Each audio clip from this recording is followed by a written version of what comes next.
محمد ونصلی علی رسولہ الکریم۔ معزز سامعین و ناظرین، السلام علیکم ورحمۃ اللہ وبرکاتہ۔ دوستو، عملیات اور وظائف کی ویڈیوز کا ہمارا سلسلہ شروع تھا اور اس سلسلے میں ہم نے جنات جادو کی ایک سیریز شروع کی تھی۔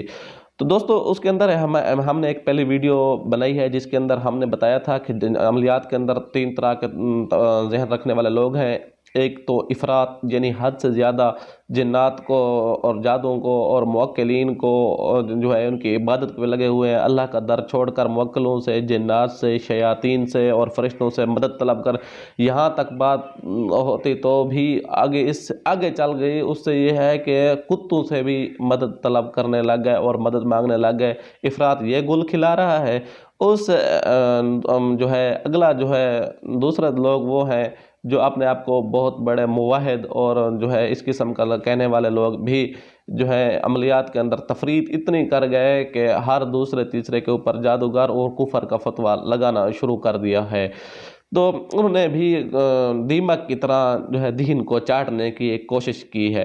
تو دوستو، ایک جو ہے مصنف نے ایک کتاب لکھی ہے۔ کتاب کے اندر اس نے یہ نقل کیا ہے کہ جادوگر جن کو کیسے حضر کرتا ہے، اس کے غالباً اس نے 8 طریقے ذکر کیے ہیں، اور ان طریقوں کے ذکر کرنے کے فوری بعد وہ جادوگر کی علامات بھی بتاتا ہے، فوراً بتاتا ہے کہ یہ جادوگر ہیں، ان سے بچا جائے۔ تو پھر اپنے جو ہے خیالات کے اندر اور اپنی اس کے اندر اتنا جذبات کے اندر اتنا گھل مل گیا کہ اس نے جو ہے آگے یہ بھی کہہ دیا، ایسا جادوگر جو ہے جادوگر کا فتویٰ یہ ہے کہ اس کو قتل کر دیا جائے۔ اس کی نشانیاں بتا کر یہ بھی اس کے قتل کا ذمہ بھی لے رہا ہے۔ تو دوستو، یہاں تک بات ہوتی تو بھی خیر، پھر اس نے جو نشانیاں بتائی ہیں وہ بس ہم اس کے اوپر یہ کہہ سکتے ہیں، سنتا جا اور شرماتا جا۔ یاد رکھیے، ویڈیو ہم ہرگز نہ بناتے۔ مختلف یوٹیوبرز ہمارے جو ہے انہوں نے ایک نادانی میں آ کر جو ہے ان کے اوپر اس کی نشانیوں کو انہوں نے پبلش کرنے کے لیے کوئی کسر باقی نہیں چھوڑی۔ کچھ لوگ ایسے بھی ہیں کہ انہوں نے یوٹیوب کے اندر اس کو اپنے ویڈیو کے اندر ان علامات کو ذکر کر کے ہر دوسرے تیسرے بندے کے اوپر یہ فتویٰ لگا دیا ہے۔ لہذا تو ہم نے ضروری سمجھا کہ اس بات کو بھی عیاں کیا جائے، اس بات میں روشنی ڈالی جا سکے۔ دوستو، اس نے اتنا ہی کہہ دیا کہ ایسی نشانیاں رکھنے والا آدمی جادوگر ہے، اور جادوگر کا حکومت سے مطالبہ یہ ہے کہ اس کو قتل کر دیا جائے۔ جو ہے توبہ بعد میں توبہ بھی کر لے تو بھی خیر، اس کو قتل کر۔ یہاں اپنی فقیہانہ ذمہ داری لے کر وہ علامات بتا رہے ہیں۔ تو علامات کیا ہے؟ علامات کا سننے سے پہلے بس میں پہلے کی طرح دوبارہ یہ جملہ کہوں گا، علامات ایسی ہیں کہ بس سنتا جا اور شرماتا جا۔ پہلی علامت کیا ہے؟ جو مریض سے اس کی والدہ کا نام پوچھے وہ جادوگر ہے۔ دوستو، آپ خود اندازہ لگائیں کہ ماں کے نام سے کون سا جادو گھس آ جاتا ہے بندے کے اندر۔ اس سے کون سی علامت، کون سی دلیل مل رہی ہے جس کی وجہ سے پوچھنے والا سائل جادوگر ٹھہرایا جا سکتا ہے؟ اس سے یہ ہوتا ہے، آپ یہ بتائیں کہ جادو ماں کے نام کے اندر جادو ہے، یا بندہ اکیلا نام پوچھ لے اس کے اندر جادو ہے، یا دونوں کا اکٹھا نام پوچھنے کے اندر جادو ہے؟ اس میں جادو کہاں سے جاتا ہے؟ اس میں جادو والی بات کون سی ہے؟ ماں کا نام پوچھ لیا، اس کے اوپر جادوگر کا فتویٰ لگا دیا، اور صرف اتنا ہی نہیں، واجب القتل ٹھہرا دیا۔ آخر اس سے کون سی دلیل آپ کو مل رہی ہے جس سے آپ جو ہے جادوگر کا فتویٰ لگا رہے ہیں ماں کا نام پوچھنے سے؟ دوسرا، اس صاحب نے کہا ہے کہ مریض کی استعمال شدہ چیز، کپڑا، رومال یا دوپٹہ وغیرہ، ایسا کرنے والا بھی جادوگر ہوتا ہے جو استعمال کی چیز طلب کرے۔ تو میں آپ سے عرض کرتا ہوں، آپ بتائیں کہ ایسی کون سی چیز ہے جو ان کی استعمال کے اندر چھپی ہوئی ہے اور اس صاحب نے اس کے اوپر جادو کر دینا ہے، جادو کرا دینا ہے، جادو۔ تو ہر جو بھی کہتا ہے کہ جو بندہ بھی کسی مریض کا پہنا ہوا کپڑا یا کوئی چیز طلب کرے تو وہ جادوگر ہے۔ اس سے جادوگرو والی بات مجھے تو نہیں ملتی۔ آپ بتائیں، حتیٰ کہ آپ ڈاکٹر کے پاس جاتے ہیں، آپ ڈاکٹر جو ہے آپ سے خون کا ٹیسٹ لے لیتا ہے، آپ سے مختلف قسم، حتیٰ کہ آپ سے پخانہ اور پیشاب کا ٹیسٹ لے لیتا ہے، وہاں آپ کو جادو نظر نہیں آتا۔ یہاں اوپر جسم کے اوپر پہنے والی قمیض میں آپ کو کہاں سے جادو مل جاتا ہے؟ لہذا ایسی سوچ اور ایسی فکر سے خدا را ایسے لوگوں سے بچیں، یہ لوگ بھی آپ کے عقیدے کو خراب کرنے والے ہیں۔ اور مریض کو ایسا تعویذ لکھ کر دینا جس کے اوپر خانے بنے ہوئے ہوں، ان خانوں کے اندر گنتی کے عدد لکھے ہوئے ہوں یا عربی کی عبارت لکھی ہوئی ہو، تو یہ بھی جادو ہے۔ اس صاحب نے یہ تیسری نشانی بیان کی ہے۔ دوستو آپ خود اندازہ لگائیے کہ اگر بالفرض آپ نشانے لگاتے ہیں، عبارت لکھتے ہیں تو ٹھیک ہے، اگر آپ اس کو خانوں کے اندر وہی چیزیں لکھتے ہیں تو وہ جادو کیسے بن جاتا ہے؟ آیا وہ خانے جادو ہیں یا وہ عبارت خانوں کے اندر جاتی ہے تو جادو بن جاتی ہے؟ یہ تھوڑی سوچنے کی بات ہے۔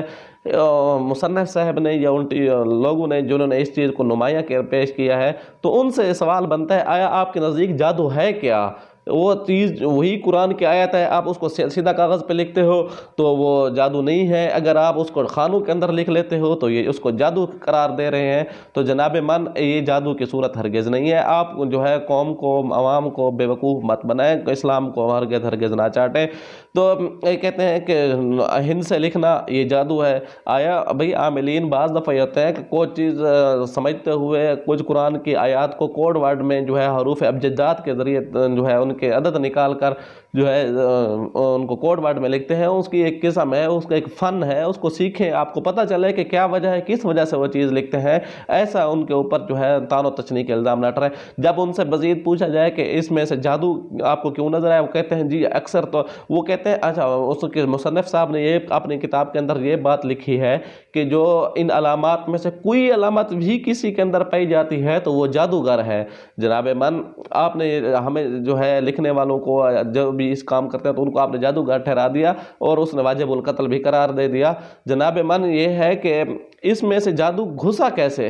آپ بتائیں، قرآن کی آیت اذا جاء نصر اللہ والفتح اگر کسی جگہ لکھی ہوئی ہے تو ڈبوں کے اندر اس جادو کیسے بن جاتا ہے؟ وہ سورۃ طرح بسم اللہ لکھتے ہیں تو کہتے ہیں جی جادوگر اکثر طور پہ ہنسو والی تویز لکھتے ہیں تو اس وجہ سے یہ بھی جادو کی علامت ہو گئی۔ ارے جادوگر تو جو ہے ٹھیک ہے، جادوگر روٹی کھاتا ہے، وہ آپ بھی روٹی کھاتے ہو، پھر آپ جادو والا گویا کہ جادوگر کی طرح کر رہے ہو تو کیا آپ جادوگر ٹھہرے؟ جادوگر پانی پیتا ہے، آپ بھی اسی طرح پانی پیتے ہو، کیا آپ جادوگر ٹھہرے؟ کافر لوگ جو ہوتے ہیں وہ سوتے ہیں تو آپ بھی سوتے ہو، گویا کہ آپ پھر کافر ہو گئے۔ یعنی جو کام جادوگر کرتا ہے اگر اس کی مثل کوئی بندہ اپنی طرف سے کام کرتا ہے تو اس سے کافر کیسے ٹھہر سکتا ہے؟ لہٰذا اس لیے کفر کا فتوے اپنے پاس رکھیں، ہر تیسرے چوتھے کے اوپر واجب القتل اور کفر کا فتویٰ ہرگز نہیں لگانا چاہیے۔ اور اس کے ساتھ ایک اور علامت یہ بتائی جاتی ہے کہ اگر مریض کو جو ہے ایک معینہ مدت تک ایک کمرے کے اندر بند کر لینا، وہ مدت چاہے 10 یا 20 یا 30 یا 40 دن کی ہو، بند کر لینا ایسے کمرے کے اندر جہاں روشنی نہ پڑتی ہو وغیرہ، تو اس کو بھی اس نے جادوگر کی علامت قرار دی۔ تو آپ خود اندازہ لگائیے کہ اگر ڈاکٹر کسی مریض کو جو ہے آئی سی یو میں یا بعض دفعہ شیشے میں بند کر دیتے ہیں جراثیموں سے حفاظت کے لیے، تو وہاں ہم جو ہے ان ڈاکٹرز کی تعریف کر رہے ہوتے ہیں کہ انہوں نے ایک خوبصورت تدبیر جو ہے بنائی ہے، خوبصورت طریقہ علاج وضع کیا ہے جس کے ذریعے مریض جو ہے محفوظ اس میں چلا جاتا ہے۔ ٹھیک اسی طرح اگر کسی کے اوپر جادو اور جنات بار بار حملہ آور ہو رہے ہوتے ہیں تو وہاں بعض عاملین یہ ترتیب بنا دیتے ہیں کہ کسی کمرے کو وہ حصار لگا دیتے ہیں، اس کمرے کے اندر مریض کو بٹھا دیتے ہیں تاکہ اتنے دن یہ اندر رہے، کمرے کے حصار، اس کا علاج اندر چلتا رہے، تویزات وغیرہ پانی یہ چیزیں استعمال چلتے رہیں، دم شدہ پانی۔ تو اس سے یہ ہوتا ہے کہ مریض کے اندر ایک قوت بڑھ جاتی ہے، جب وہ اپنی اس لیمٹ تک پہنچ جاتا ہے کہ باہر جانے سے اس کے اوپر جنات اب اس طرح حملہ آور نہیں ہو سکتے، اس کے خون جسم سے اس طرح نکل چکے ہیں، اب مزید اس کے اوپر فوری طور پہ تو عامل اجازت دے دیتا ہے۔ اس لیے اس کو جو ہے جادو کہنا یا جادوگر کہنا یہ سراسر غلطی ہے، ایسی غلطی سے بچا جا سکتا ہے۔ اور اس طرح ایک اس نے 5ویں علامت یہ بتائی ہے کہ کچھ چیز مریض کو کچھ چیزیں دے تاکہ وہ جا کر زمین میں دفن کر دے۔ اگر کوئی بندہ مریض کو ایسی چیز دیتا ہے کہ وہ جا کر زمین میں دفن کرتا ہے تو اس کو ایسے دینے والے کو اس نے جادوگر بتلایا ہے، اتنا ہی نہیں کہ اس کو واجب القتل بھی قرار دیا۔ ایسی واہیات اور فضول لغو قسم کی بات ہے کہ کوئی بندہ اگر کوئی عامل کسی کو کوئی چیز دیتا ہے کہ وہاں جا کر زمین میں دفن کر دے تو اس میں جادو ہے کا جب تک آپ اس کو جو ہے تسلیم اس کے اندر کے مواد کو آپ نے دیکھا ہی نہیں، آپ نے جانچا ہی نہیں، آپ نے پڑھا ہی نہیں، آپ نے سمجھا ہی نہیں، آپ کو پتہ ہی نہیں ہے، تو آپ کیسے اس کے اوپر جادوگر ہونے کا فتویٰ لگا رہے ہیں، اس کے ساحر ہونے کا، اس کے واجب قتل ہونے کا کس طرح فتویٰ لگا سکتے ہیں؟ لہذا جو اس مصنف صاحب نے جو حدیث نقل کی ہے حضرت حضرت عائشہ والی کے آپ وسلم نے فرمایا کہ لبید بن عاصم جادو تھا، اسی کنویں کے اندر پھر دوبارہ دفن کر دیا. تو وہاں آپ اس حدیث کو تھوڑا سا سمجھے تو صحیح، اسی حدیث کے اندر آپ وسلم دوبارہ فرما رہے کہ اسی جگہ دفن کر دیا ہے. لہٰذا آپ ہر بات کو جادو تسلیم نہ کریں، ہر بات کو جادوگر کے زمرے میں نہ لے کریں، ہر بات کو ساحر کے زمرے میں لے کر نہ آنا چاہیے. ایسی باتوں سے گریز کریں. خدارہ اور قوم کو چاہیے، عوام الناس کو چاہیے، ویورز میرے التماس ہے کہ ایسی باتوں کی طرف ہرگز کان ہرگز نہ دھریں. یہ اسلام کے دین کو پورا کرنے نہیں بلکہ ایسی باتیں جو ہیں.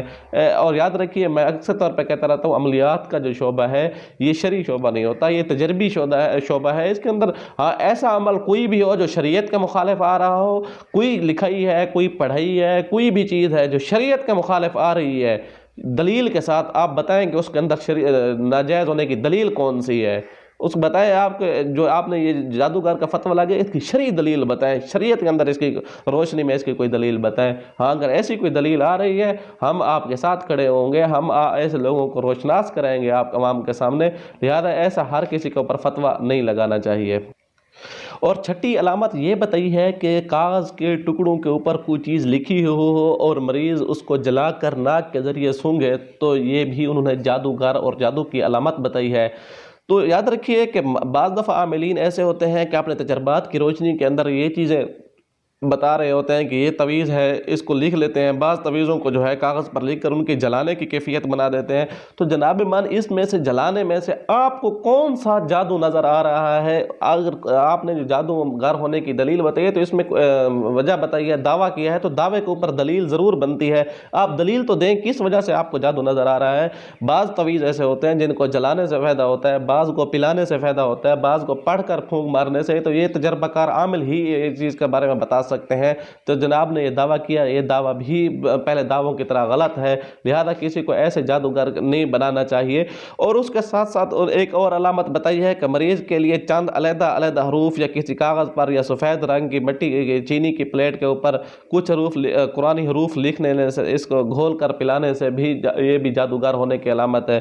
تو نعوذ باللہ معاذ اللہ بندہ خود اندازہ لگیے کہ قرآنی حروف یہ کیسے جادو بن سکتے ہیں. یہی حروف جب قرآن کے اندر ہیں تو اس کو پڑھتے ہوئے آپ کو 10 نیکیاں مل رہی ہیں، ایک حرف کے بدلے میں 10 نیکیاں مل رہی ہیں. آپ نے اس کو پلیٹ کے اوپر لکھ دیا تو یہ جادو کیسے بن گیا؟ یہ جب بندہ جادو قرآن مجید پڑھ کر پھونک مارتا ہے، وہی آیات پڑھ کر پھونک مارتا ہے تو آپ کے نزدیک جادو نہیں ہے. وہی آیات چینی کے پلیٹ کے اوپر یا کاغذ کے ٹکڑے کے اوپر لکھی جا رہی ہیں تو آپ کو یہ جادو اس میں سے کیسے نظر آ گیا؟ اس میں جادو کا آپ نے دلیل کیسے دے دی ہے؟ کوئی آپ وجہ تو بتائیں جناب من.